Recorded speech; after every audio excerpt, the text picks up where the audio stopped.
마가복음 16장 1절로 14절에 있는 말씀, 갖고 계신 주보의 우측 상단에 본문 말씀이 기재되어 있습니다.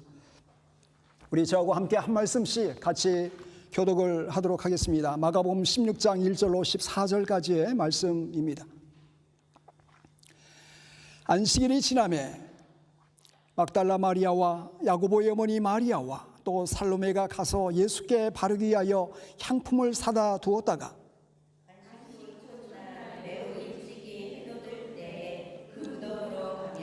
서로 말하되 누가 우리를 위하여 무덤 문에서 돌을 굴려주리요 하더니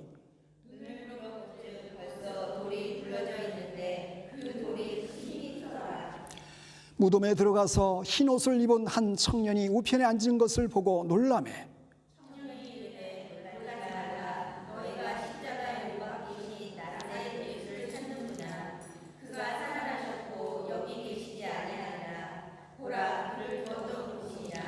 가서 그의 제자들과 베드로에게 이르기를 예수께서 너희보다 먼저 갈릴리로 가시나니 전에 너희에게 말씀하신 대로 너희가 거기서 배우리라 하라 하는지라.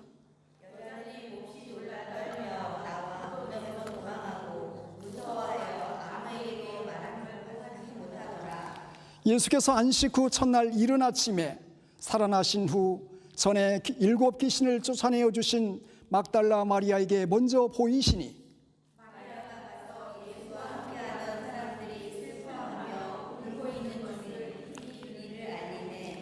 그들은 예수께서 살아나셨다는 것과 마리아에게 보이시다는 것을 듣고도 믿지 아니하니라. 그 후에 그들 중 2 사람이 걸어서 시골로 갈 때에 예수께서 다른 모양으로 그들에게 나타나시니 2 사람이 가서 남은 제자들에게 알렸으되 역시 믿지 아니하니라. 그 후에 11 제자가 음식 먹을 때에 예수께서 그들에게 나타나사 그들에게 믿음 없는 것과 마음이 완악한 것을 꾸짖으시니 이는 자기가 살아난 것을 본 자들의 말을 믿지 아니하니라. 아멘. 오늘은 특별히 부활주일 감사예배로 우리가 예배를 드리고 있습니다. 사망 권세를 이기시고 부활하신 예수님의 부활의 영광과 기쁨이 이 부활주일 감사예배 참석하신 모든 분들의 그 심령 속에 또 가정 속에 또 일터 속에 충만하시기를 간절히 주님의 이름으로 축원을 드립니다. 우리가 잘 아는 우리 옛말에 세계 3대 거짓말이라는 거짓말이 있습니다. 이 첫 번째 거짓말이 뭡니까?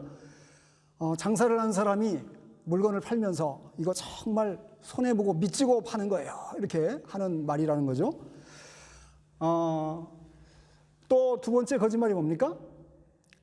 처녀가 나 절대로 시집 안 간다고 말하는 얘기라는 것이죠. 물론 뭐 혼자서 사신 분도 있긴 한데 저희 딸은 어렸을 때부터 이 얘기를 하면은 아빠는 결혼했고 왜 나보고는 시집 가지 말라고 해 하면서 이렇게 당당하게 자기는 시집 갈 거라고 얘기를 했는데 뭐 지금도 변함이 없습니다. 3번째 거짓말이 뭡니까? 네, 3번째 거짓말. 나이가 지긋하게 잡수신 노인분들이 아이고 늙으면 빨리 죽어야지 하면서 아이고 그래요 이제 죽으실 때도 됐네 했다가는 큰일 납니다. 아주 마음이 상해가지고 다시는 얼굴도 안 쳐다볼지도 모르는 그런 상처받은 말이 아닌가 생각합니다. 저도 이렇게 점차 한 해 한 해 나이를 먹어가면서 제 옆 책상 옆에 건강보조제가 쌓여가고 있고 또 예전에는 뭐 선크림을 바르지도 않고 로션만 바르고 다녔었는데 지금 뭐 선크림도 바르고 이게 얼굴이 난민 같다고 그래가지고 조금 하얘 보이는 거 있으면 이게 이제 좀 많이 바뀌어가지고 이게 뭐 팩도 한번 해볼까 하는 생각까지도 옛날에는 무슨 남자가 팩을 해 할 정도였는데 생각이 조금씩 바뀌어지는 것 같습니다. 오늘 우리는 하나님께 감사절, 부활절 감사예배를 드리면서 다시금 우리의 삶에 대해서 그리고 죽음에 대해서 그리고 나아가 부활에 대해서 우리가 진지하게 다시 한번 생각해 보아야 됩니다. 그리고 하나님께서 주시는 이 말씀을 통해서 정말로 참된 부활의 소망이 무엇인지를 우리의 마음판에 우리의 믿음의 마음판에 잘 아로새기는 그러한 축복된 성도가 되시기를 간절히 주님의 이름으로 축원을 드립니다. 여러분 이 세상의 모든 사람은 본능적으로 죽음에 대한 두려움과 공포심을 갖고 있습니다. 우리가 잘 아는 진시 황제는 늙지 않고 죽지 않게 해서 불로 장생하게 해서 불로초를 구해오라고 신하들에게 명령을 내렸습니다. 그러나 그것을 구하지 못하고 진시 황제도 죽음 앞에는 어쩔 수 없었습니다. 제가 2년 전에 이집트 카이로를 여행한 적이 있습니다. 우리나라도 뭐 5,000년 역사하는데 5,000년 전의 역사 문물을 보면 별로 없어요. 근데 이집트를 가보니까 3,000년 전 거는 뭐 기본적으로 널려 있고, 국립박물관 가니까 2,000년 된 것들은 전시 공간이 좁아가지고 전시도 하지 않고 그냥 구석지대 옆에다 세워놨어요. 1,500년, 2,000년, 2,500년인 것들은. 최소한 그 전시관 안에 들어가려면 3,000년, 3,500년, 4,500년 된 것도 있어요. 어마어마한 오랜 그런 나이를 먹은 유물들이 가득히 있습니다. 우리가 잘 아는 대로 엄청난 크기의 피라밋이 지어졌습니다. 돌 하나가 솔직히 뭐 이만한 돌들이 수십만 개가 쌓여진 피라밋들이. 그리고 우리 대형 박물관에서도 가장 인기 있는 유물이 이집트관인데, 이 카이로에 가보니까 거기에도 많은 미이라들을 볼 수가 있었습니다. 이런 미이라의 대다수는 그냥 평범한 사람도 간혹 있지만은 대다수는 그 당시에 귀족이라든지, 그리고 그 당시에 왕이나 파라오를 지냈던 최고의 권세를 누렸던 사람들의 그 미이라들이 때로는 황금 옷을 입기도 하고, 때로는 뭐 이렇게 해가지고 지금까지도 수천 년이 지난 시간을 초월하면서 미이라의 형태로 남아 있습니다. 그러나 안타깝게도 이 이집트 사람들이 미이라를 만든 목적은 영원에 대한 그런 사모하는 마음이 있었기 때문에, 그리고 부활에 대한 그런 마음들이 있었기 때문에 미이라를 통해서 다시 한번 환생하고 싶은 마음들이 있었던 것입니다. 그러나 어느 파라오도, 어느 왕도, 어느 권세가도 그 죽음 앞에서 다시 돌아오지 못했습니다. 수많은 사람들이 죽었다가 다시 살아날 부활을 꿈꾸기도 하고, 죽지 않고 늙지 않고 불로 장생하기를 소망하는 그러한 마음들을 갖고 있지만은 어느 누구도 이 죽음 앞에서는 그 문제를 해결하지 못했던 것입니다. 사실 지금도 우리의 죽음, 우리 인간의 죽음은 우리 삶의 여정 가운데 가장 큰 수수께끼 아닙니까? 그렇게 젊었던 분이, 그렇게 모든 것 하나 부족함이 없었던 분이 죽었대. 어제도 말씀을 준비하는데 전직 대통령인 김대중 대통령의 장남인 김홍일 씨가 71세로 소천하셨습니다. 저는 제 나이를 생각하자면, 아니 벌써 그 아드님, 예전에 김대중 대통령 돌아가신 걸 생각하면서 이분도 벌써 돌아가셨어? 아버지인 김대중 대통령과 함께 민주화 운동에 힘쓰다가 여러 가지 고문들이 쌓여서 결국은 좀 일찍 돌아가신 것 같습니다. 우리는 다른 사람들의 죽음에 대해서 여러 가지 많은 이야기를 쉽게 할 수 있습니다. 누가 죽었더래. 그런데 그 관심이 내 가정, 사랑하는 아버지, 어머니에게 쏟아지게 되고, 내 가족에게 그 죽음이 맞닥뜨리게 되고, 내가 그렇게 잘 알고 있었던 친구나 가까이 있던 사람들의 그 죽음을 보게 되면 우리의 마음속에 큰 충격과 두려움과 죽음이 바로 그 멀리 있지 않고 내 옆발자국에 있다는 것을 생각할 수 있게 됩니다. 우리는 인생의 가장 큰 수수께끼와 같은 이 죽음의 문제의 해답을 오늘 예수님의 십자가의 죽음과 부활의 사건을 통해서, 말씀을 통해서 찾아보기를 원합니다. 종교개혁을 일으켰던 마틴 루터는 십자가의 죽음을 이기고 부활을 만들어내신 하나님의 그 능력을 가리켜서 이렇게 표현을 하고 있습니다. 죽음을 죽이고 이긴 것이다. 죽음을 죽이고 이긴 것의 사건이 바로 예수님의 부활의 사건이다라고 이렇게 말씀을 하고 있습니다. 기독교 문학의 거장인 C.S. 루이스는 예수님의 최대 업적은 그분의 부활의 메시지를 선포하신 것이고, 그분이 부활의 메시지를 선포하신 것이고, 그 메시지대로 다시 사신 것이다, 이렇게 말을 하고 있습니다. 지금의 삶이 우리의 삶 가운데 때로는 힘들어 보이고 절망스럽게 보이고 희망이 보이지 않고 여러 가지 얽히고 설킨 일들이 많이 있더라 하더라도 우리가 부활의 그 참된 의미를 알아가게 된다면 우리의 삶에 그 얽혔던 그 모든 문제들이 어쩌면 근본적으로 고쳐지고 문제가 풀려지는 역사가 이 부활의 신앙을 통해서 우리는 발견할 수 있는 것입니다. 문제는 그런데 이 부활에 대해서 많은 사람들이 그것을 마음속에 믿음으로 받아들이지 않는다라는 것입니다. 성경은 그것을 불신앙이다라고 표현하고 있습니다. 여러분, 이 불신앙의 자리는 바로 예수님의 제자들이 그랬습니다. 오늘 우리가 읽었던 본문 12절로 13절을 보면 12절로 13절 어떻게 말씀하고 있습니까? 그 후에 그들 중 두 사람이 걸어서 시골로 갈 때에 예수께서 다른 모양으로 그들에게 나타나시니 두 사람이 가서 남은 제자들에게 알렸으되 역시 믿지 아니하니라. 그 앞에 한 단어를 쓰고 있는데 역시. 근데 오늘 우리가 읽었던 본문에는 믿지 아니했다라는 표현을 11절, 13절, 14절 세 번이나 반복해서 그들 또한, 이 그들이라고 하는 그들은 바로 예수님을 가장 가까이에서 따랐던 제자들이었고 예수님과 동고동락을 했던 사람들이었습니다. 그럼에도 그들 또한 믿지 않았다. 믿을 수가 없었다. 아니 믿을 수가 없었다라고 말씀하고 있는 것입니다. 14절에도 그 후에 11 제자가 음식 먹을 때에 예수께서 그들에게 나타나사 그들의 믿음 없는 것과 마음이 완악한 것을 꾸짖으시니 이는 자기가 살아나는 것을 본 자들의 말을 믿지 아니함이라. 믿지 아니함, 믿을 수가 없었던 것이에요. 부활하셨다는, 내가 부활하신 예수님을 보았다라고 제자들이 가서 얘기를 해도 믿어지지가 않는 것이에요. 믿을 수가 없었던 것이에요.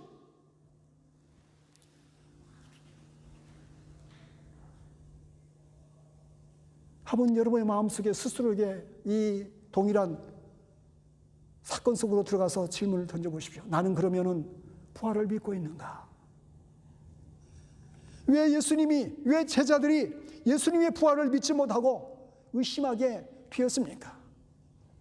바로 그들은 예수님의 말씀하심을 잊어버렸기 때문입니다. 예수님은 제자들에게 여러 번이나 내가 3일 만에 다시 살아나리라 이렇게 말씀하셨어요. 마태복음 17장 23절에도 죽임을 당하고 제3일에 살아나리라 하시니 제자들이 심히 근심하더라.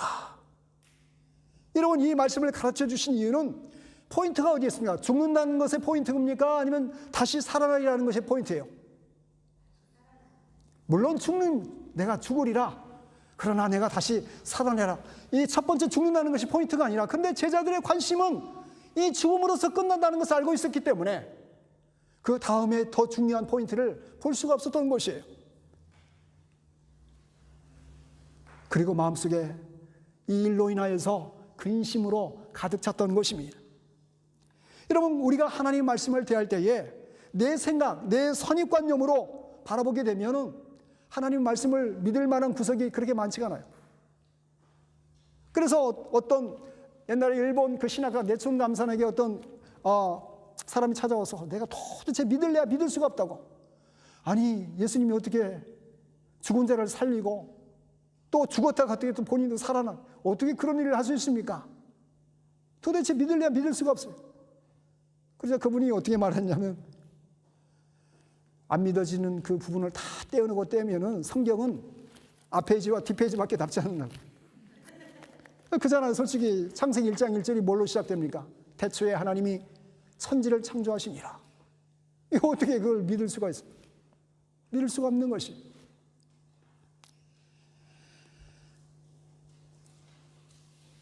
그런데 놀랍게도 예수님을 잡아 죽이기 위해서 혈안이 했던 그런 종교 지도자들은 이 사건을 마음속에 두고 있었어요. 마태복음 27장 62절로 63절에 보면 그 이튿날은 예배일 다음 날이라. 대제사장들과 바리새인들이 함께 빌라도에게 모여 가로되 주여 저 유혹하던 자가 살았을 때에 말하되 내가 사흘 후에 다시 살아나리라 한 것을 우리가 기억하노니. 제자들은 지금 이 사건에 대해서 전혀 믿지 못하고 있는데 오히려 예수님을 붙잡아서 죽였던 사람들은 행여나 살아날까 봐, 행여나 이 말대로 부활하시면 어떨까 봐 더 큰일이 복잡하게 생길 가능성이 있으니까 염려가 돼서 그 말하신 말씀을 기억하면서 이렇게 말씀하고 있는 거예요. 이렇게 보면 누가 더 믿음이 있는 것입니까?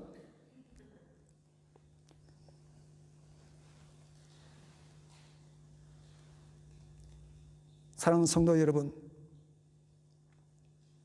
하나님의 말씀을 우리는 그러므로 하나님 말씀으로 받아들이는 그러한 겸손한 마음의 자세로 말씀을 듣고 말씀을 대해야 될 줄 믿습니다.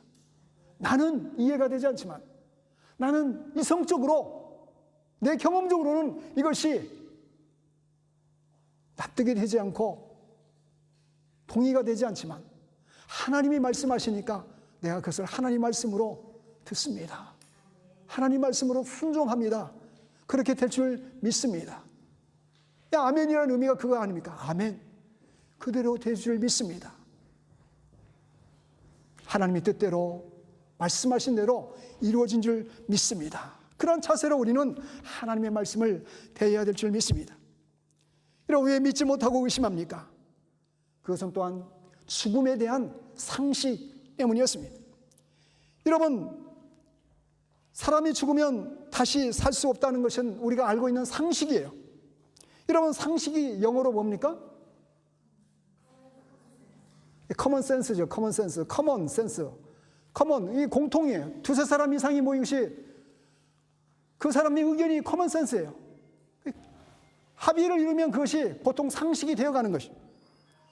그런데 우리가 소위 이 세상에 살아가면서 상식을 벗어나면 저 사람은 상식도 없는 사람이야 이렇게 하면서 상식 없는 사람을 이렇게 이해하기 어려울 때가 많이 있어요. 상식적인 삶을 살아야 돼요, 기본적으로. 근데 우리가 하나님을 바라보면서도 상식적으로 이해하고 상식적으로 하나님을 대하게 되면 믿어지지가 않는 것이에요. 믿음의 세계에 나아갈 수가 없는 것이에요. 한 걸음도 한 걸음도 믿음의 세상을 향해서 나아갈 수가 없어요. 왜냐하면 걱정과 불안이 있고 믿어지지 않기 때문에 믿음의 반응을 할 수가 없는 것입니다. 제가 목회자가 돼서 처음 장례식을 집례한 적이 있습니다. 제가 서울 사당동에 있는 그 선한교회에서 사역을 했는데, 목사님이 어디 장기 출장을 가셔가지고, 제가 이제 여러 전사님 있었는데, 이제 제가 딱 보니까 제일 높은 순번이어가지고, 장례식을 인도해야 되는 상황이었어요. 떨리기도 하고, 하여간 말씀을 준비해서 이제 장례식 하관 예배, 산 꼭대기 올라가서 이제, 땅을 파고, 마지막 이제 관을 내리고 이제 흙을 묻으면 하관 예배가 이제 마쳐지게 되는데, 장례식 하관 예배를 드리면서 어떤 설교를 했을까요? 당연히 부활의 소망에 대한 설교를 하게 됩니다. 제 생각에는 막 떨리고 처음 하는 인도하는 거니까 얼마나 더 긴장을 했겠어요. 거기엔 두 종류의 사람이 있습니다. 한 종류의 사람은 바로 정말 우리가 비록 죽음으로 더 이상 볼 수 없지만은 마음속에는 안타까움이 있고 슬픔이 있지만은 부활의 소망이 있는 사람은 그 눈물 속에 소망이 있습니다. 그냥 땅을 치며 한탄하며 정말 나는 어찌할 거다 지금 정말로 그 장례식장 가서 아이고 소망 없이 그렇게 울부짖는 그 울음이 아니라 하나님께서 그 영혼을 데려가셨다는 그 천국에 갔다는 그 소망이 있기 때문에 믿음의 확신이 있기 때문에 슬픔 가운데서도 그렇게 절망적인 슬픔을 느끼지 않습니다. 그러나 한 부류의 사람은 정말로 더 이상 소망이 없는 것처럼, 더 이상 희망이 없는 것처럼 땅이 무너진 같은 슬픔과 좌절과 아픔 가운데 빠지는 두 종류의 아파하는 슬퍼하는 사람들 뿐입니다.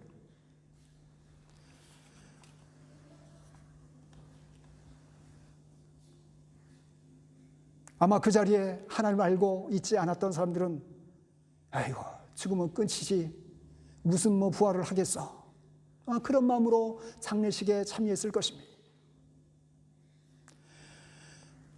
여러분, 하나님을 믿는 자의 가장 큰 축복의 권세는 부활의 소망이 있다는 것입니다. 우리 몸은 날마다 시간이 지나가면 후퇴하고 기능도 하나하나씩 망가져가고, 저도 요즘은 이제 또 이게 성경을 읽으려면은 안경을 벗어야 보이고, 또 이게 멀리 있는 건 또 이게 또 써야 보이고, 이게 뭐 종잡을 수 없는 정도로. 그래서 아이고 좀 더 나빠지면 이제 아예 안경을 벗고 설교해도 되겠다는 희망을 갖고 있습니다.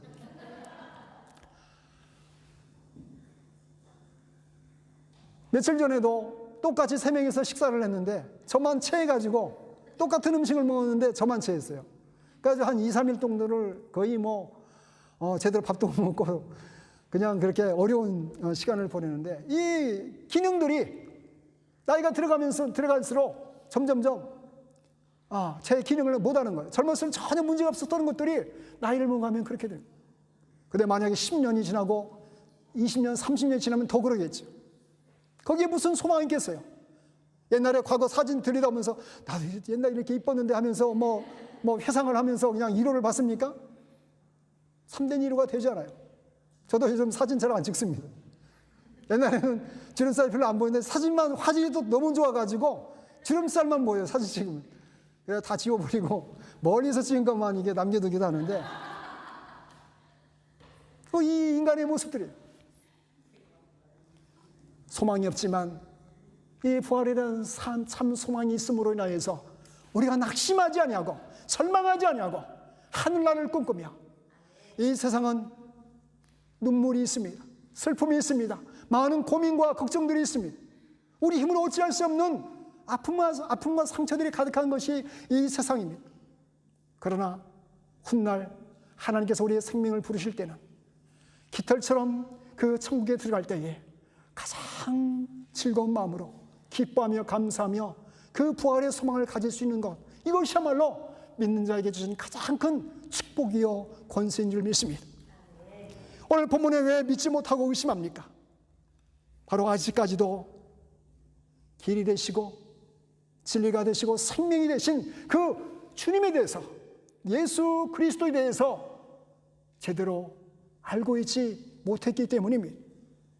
여러분, 베드로는 어떤 사람이었어요?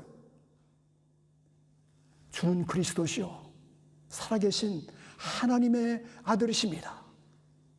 마태복음 16장에서 그렇게 놀라운 고백을 한 사람이 바로 베드로였어요. 그러나 베드로도 예수님의 그 부활하심에 대해서 믿어지지가 않았던 거예요. 믿을 수가 없었던 것입니다.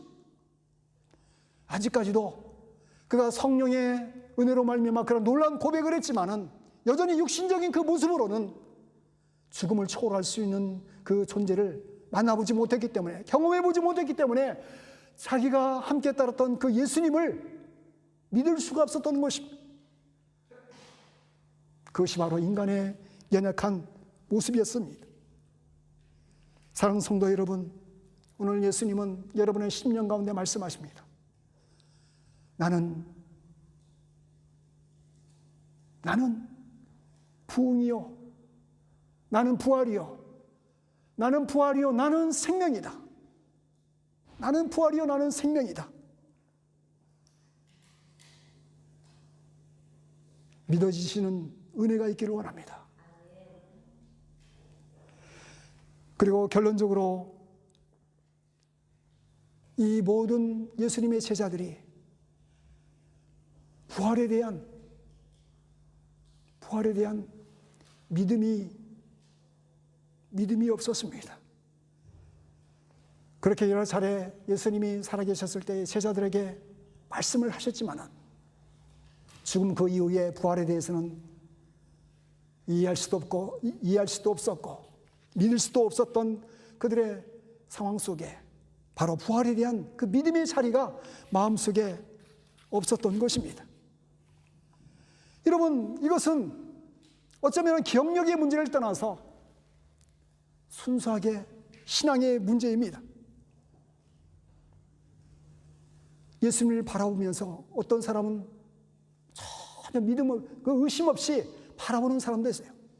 그러나 어떤 사람은 예수님의 제자 도마처럼 내가 직접 예수님의 이 손자국, 못을 박혔던 그 손자국, 상에 찔렸던 그 허리를 내가 직접 손을 넣어보고 만져보고 진짜 당신은 부활하셨군요, 살아나셨군요, 내가 만나보기 전에는 절대로 못 믿겠다, 의심하는 사람들이 많이 있습니다. 여러분, 그러므로 믿음이라고 하는 것은 전적으로 내가 믿어야지 해서 믿어지는 것이 아닌 것 같습니다. 하나님의 은혜, 우리가 어떻게 예수님의 그 부활의 사건과 예수님께서 베푸신 많은 그 기적들을 바라보면서 그것을 이해하고 그것을 이성적으로 믿을 수 있겠습니까? 우리는 그럴 존재가 결코 되지 않습니다. 이성적으로 논증할 수도 없지만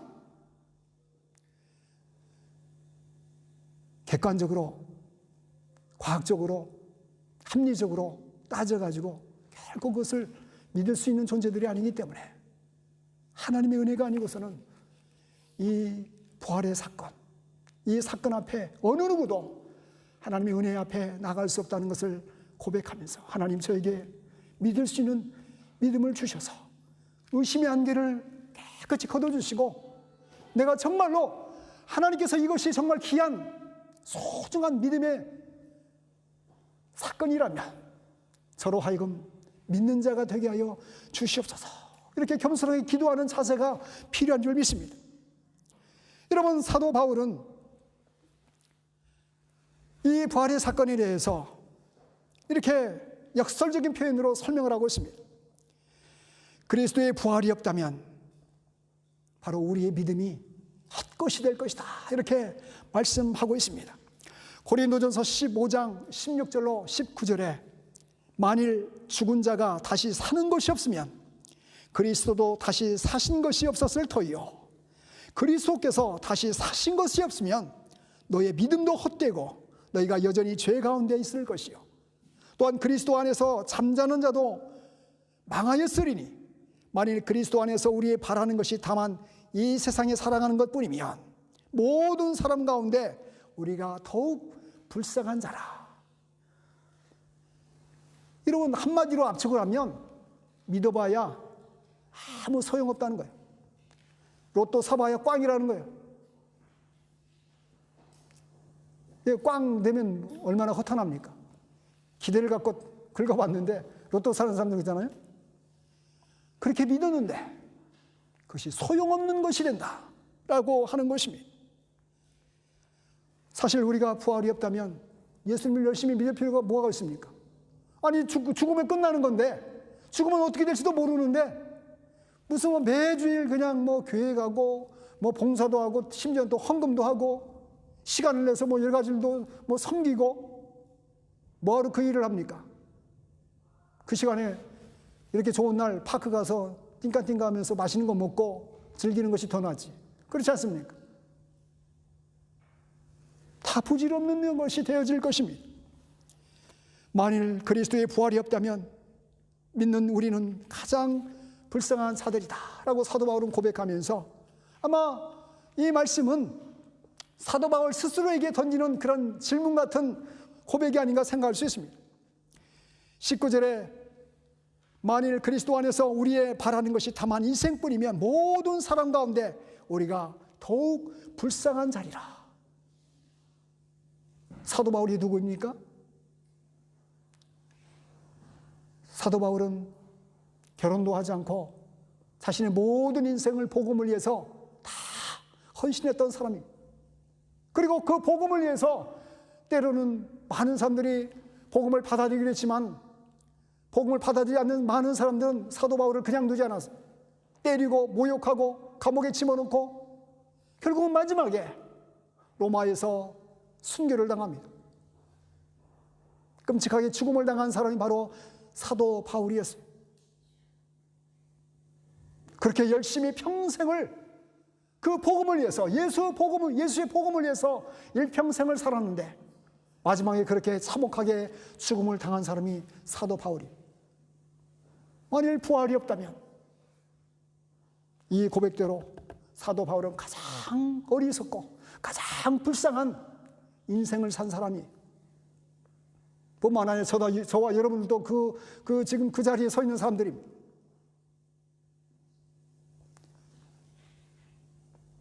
그런데 사도 바울은 고난의 자리에서도, 핍박의 자리에서도, 죽어가는 순교의 자리에서도 원망하지 않고, 불안해하지 않고, 절망하지 않았습니다. 부활의 산 소망이 가득했으므로 그런 당당하게 순교의 사명을 감당할 때까지 믿음의 승리자의 삶을, 선교자의 삶을 살아갔던 것입니다. 고린도전서 15장 55절 58절에 보면 이런 엄청난 말씀을 선포하고 있습니다. 사망아 너의 이기는 것이 어디 있느냐? 사망아 너의 쏘는 것이 어디 있느냐? 사망에 쏘는 것은 죄요 죄의 권능은 율법이라. 우리 주 예수 그리스도로 말미암아 우리에게 이김을 주시는 하나님께 감사하노니. 그러므로 내 사랑하는 형제들아, 견고하며 흔들리지 말며 항상 주의 일에 더욱 힘쓰는 자들이더라. 이는 너희 수고가 주 안에서 헛되지 않은 줄을 알미라. 할렐루야. 사망아 너의 이기는 것이 어느냐? 죽음아 너의 쏘는 것이 어디 있느냐? 사랑하는 성도 여러분, 사망의 권세는 우리를 결코 무너뜨릴 수 없습니다. 사망의 권세는 우리를 결코 믿음 없는 자리로 이끌어갈 수 없습니다. 왜냐하면 믿음은 바로 부활의 소망을 주시기 때문이고, 이 부활의 소망은 사망 권세를 깨뜨리신 그 주님의 그 첫 열매가 되심과 같이 우리를 또한 비록 육신의 목숨은 사그러진다 할지라도 영원한 생명, 영원한 부활을 소망하며 당당하게 살아갈 수 있는 권세가 믿음의 백성들에게 있음을 기억하시면서 하나님께서 우리에게 주신 하루하루의 날들 속에 부활의 산 소망을 갖고 승리하며 기뻐하며 감사하는 사랑하는 주의 백성들 되시기를 간절히 주님의 이름으로 축원을 드립니다. 우리 시간 한 3분 정도 이 부활의 메시지를 기억하면서 하나님 내 믿음의 자리를 세워주시고 부활의 산 소망을 갖게 도와주시고 행여나 어려움과 절망과 또 아버지 하나님 비록 육신적인 죽음이 몰려온다 할지라도 그 자리에서 사망의 권세에 붙들린 자가 아니라 그것을 극복하고 승리를 선포하는 하나님 백성 되게 하여 주시옵소서. 그런 담대한 마음으로 우리 자신의 믿음의 자리를 바라보며 헌신의 결단의 기도를 드리도록 하겠습니다.